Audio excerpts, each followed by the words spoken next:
A Walk Through the Maze of Buying CBD Products by Annette Atkinson. I'm a 58-year-old woman with knee and hip issues. Both qualify for replacements, but the doctor suggested waiting.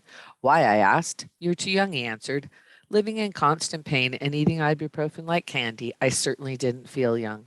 This was also the same time cannabis was legalized in my home state of Washington, and my life was about to change drastically. Before legalization, I was not a cannabis user. I did inhale in college, but that was a long time ago. A lot has changed since 2014, the year I opened my first cannabis store in Bremerton, Washington. I am now one of the biggest advocates for the cannabis hemp plant and its medicinal properties.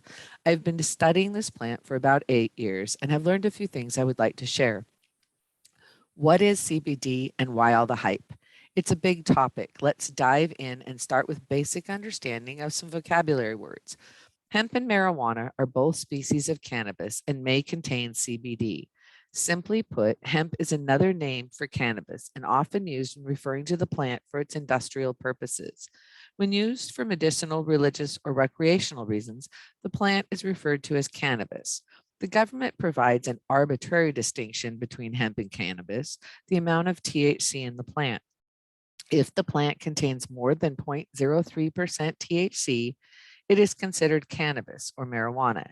And if less than 0.03% THC, it is deemed hemp. In this article, I will be referring to the plant as hemp, the federally legal plant containing less than 0.03 THC.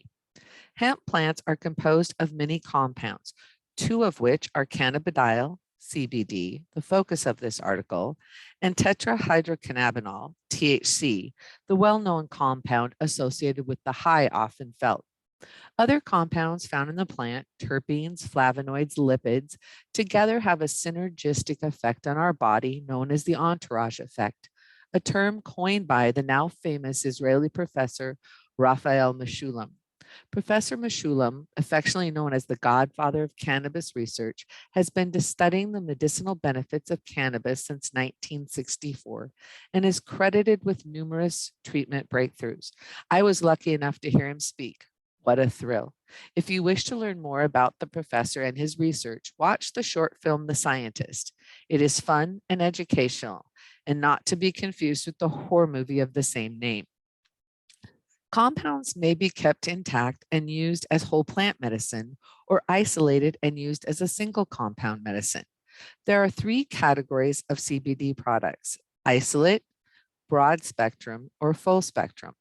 Isolate products are made when the CBD is extracted from the plant and all other plant parts are discarded. Think of taking an iron pill instead of eating your spinach. Iron is important, but only one of the many nutrients in spinach. Broad spectrum products are produced by extracting CBD and all other plant compounds except THC. These products are best used by people who prefer whole plant medicine, but that has been drug tested. Finally, we have full spectrum products, often thought of as the best way to take CBD, providing that entourage effect.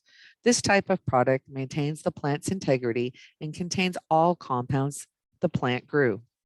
After deciding what part of the plant to use, we look at the method of administration. Simply put, the way you take something into your body. Common forms of administration are tinctures, capsules, edibles, suppositories, smokables, and vapables. One important factor to consider when deciding on your method of administration is bioavailability. How much of a substance reaches the target area? This is affected by how much the body secretes the substance through natural body function before it is absorbed for use by the cells. So which forms of administration are the most bioavailable to you? One method easy to dose and administer is tinctures.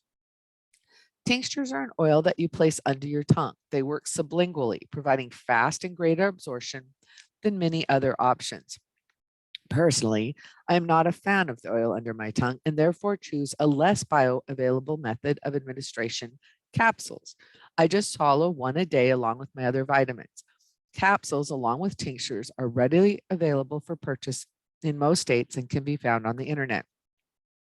Another question we must ask is how much CBD and how often to take your CBD? And the answer is that depends. It depends on all of your choices made above and on why you are taking CBD. A dose for a cancer patient will be significantly different than a dose I take for arthritis. I recommend starting with a low dose, maintaining it for several days, and checking in with your body to see if you feel a change.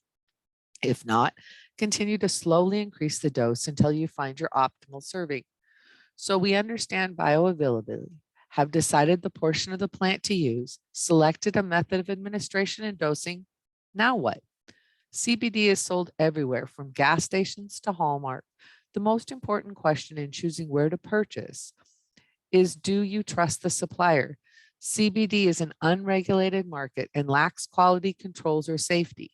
Do your research, read reviews, and buy products that are tested. Tests should confirm the amount of active CBD in the product and that it is not full of pesticides and heavy metals. Finally, I encourage consultation with a CBD herbalist as you further explore how CBD will benefit you. A reputable herbalist will provide consultation and can address your individual needs while helping you discover the many benefits of CBD products. The following is a disclaimer. The information contained in this article is not intended nor implied to be a substitute for professional medical advice. It is provided for educational purposes only. Always seek the advice of a qualified healthcare provider before starting any new treatment or discontinuing existing treatment.